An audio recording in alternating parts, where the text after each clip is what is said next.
हाय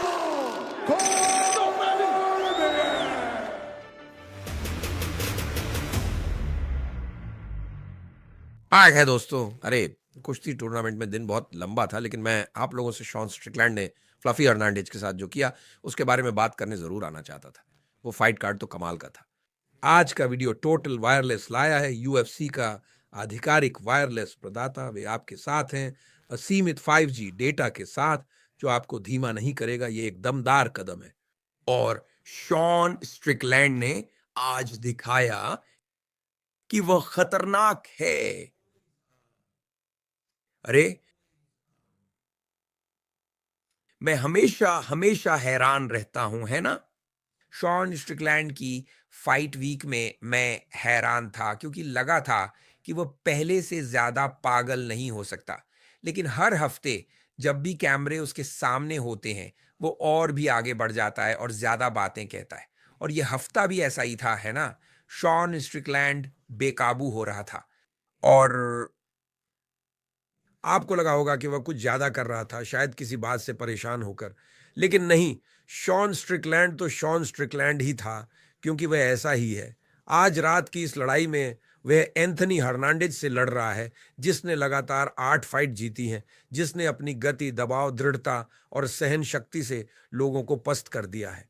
और आप सोचते हैं कि क्या स्ट्रिकलैंड यह झेल पाएगा, यह गति और दबाव। लड़ाई शुरू होती है ना। फ्लफी आगे बढ़ रहा है, उस पर हमला कर रहा है। पहला राउंड बहुत कड़ा है। स्ट्रिकलैंड बाहर से शानदार जैब लगा रहा है, और अगर हम कुछ भी जानते हैं, है ना, शॉन स्ट्रिकलैंड जब अपने सर्वश्रेष्ठ फॉर्म में होता है तो वह जैब के सहारे लड़ता है। जब उसने इजराइल अदेसानिया से लड़ाई की, जो उसके करियर का सबसे बेहतरीन प्रदर्शन है, तो वह जैब पूरी रात चलता रहा। और आज रात ऐसा लगा कि एंथनी हर्नांडेज के साथ भी वही हो रहा था। हर्नांडेज शॉन स्ट्रिकलैंड का जैब समझ नहीं पाया, और जैब समझ ना पाने के कारण स्ट्रिकलैंड ने लड़ाई को थोड़ा नियंत्रित किया। दूसरे राउंड में उसने फ्लफी को एक शानदार वार से चोट पहुंचाई, उस पर हावी हो गया और जीत हासिल की। अब यह क्यों महत्वपूर्ण है?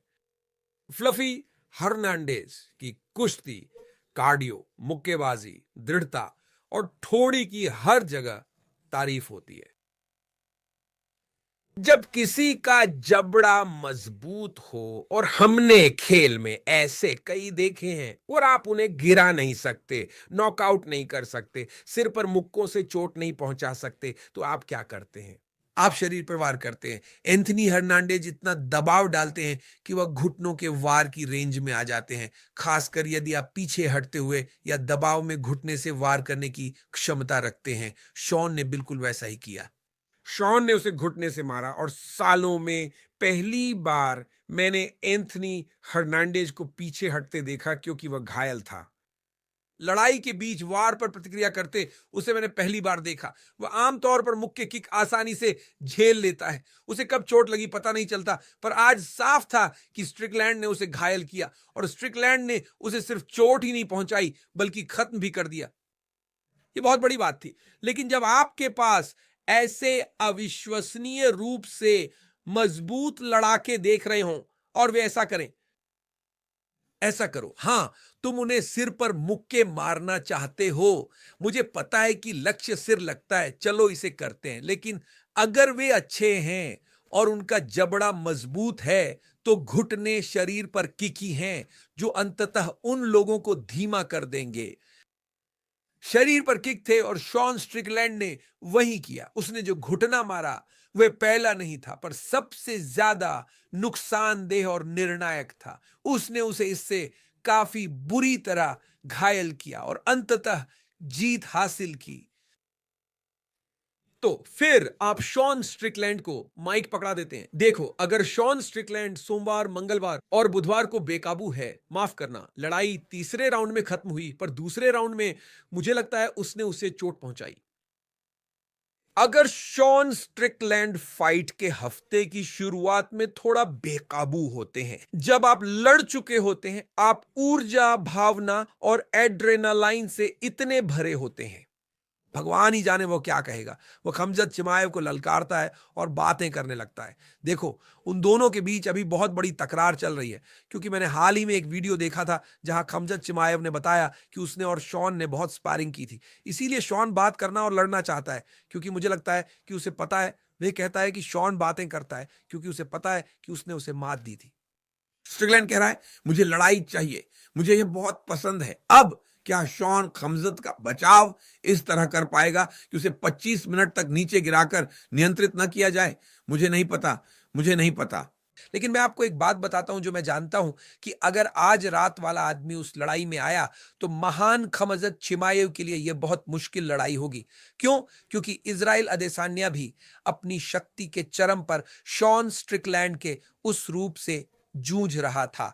ड्रिक्स ड्यू प्लेसेस की लड़ाई में शॉन पूरी तरह से तैयार नहीं लग रहा था। वह कुछ गड़बड़ लग रहा था और यह साफ था। यह उसके हाव भाव, उसकी चाल ढाल और आत्मविश्वास की कमी में दिख रहा था। उसके कोच की हताशा में यह दिख रहा था। वह पहले जैसा नहीं दिख रहा था, इसके कई कारण थे, पर आज रात वह वैसा ही दिखा।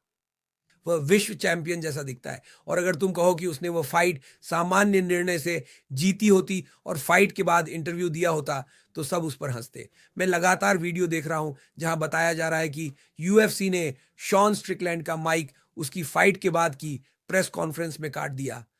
वह वह वह वह ऐसा आदमी है जो कभी अपनी बात कहने से नहीं हिचकिचाता। इस हफ्ते मैंने कई गैर एमएमए पंडितों को शॉन स्ट्रिकलैंड पर बात करते देखा, उसकी बातों और हरकतों के कारण। तो फाइट के बाद बंदा भड़कने को तैयार है, कह रहे हैं कि उसके माइक काट दिए। मुझे देखना पड़ेगा, पर नहीं लगता यूएफसी ऐसा करता है। मुझे नहीं लगता वे ऐसा करते हैं, क्योंकि डाना ने भी कहा था कि शॉन बकवास इसलिए बोलता है क्योंकि तुम लोग उससे बकवास पूछते हो। तुम शॉन स्ट्रिकलैंड से बैड बनी के बारे में पूछते हो, तो तुम्हें क्या लगता है क्या होगा? शॉन स्ट्रिकलैंड नहीं नहीं शॉन स्ट्रिकलैंड नहीं।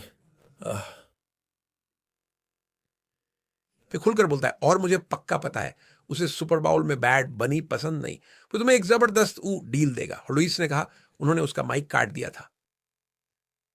तो मुझे देखना होगा कि उसने ऐसा क्या कहा कि उसका माइक काट दिया गया। ये तो कमाल है। हालांकि वह इस भार वर्ग में फिर से महत्वपूर्ण है और ये उसके प्रदर्शन की वजह से था।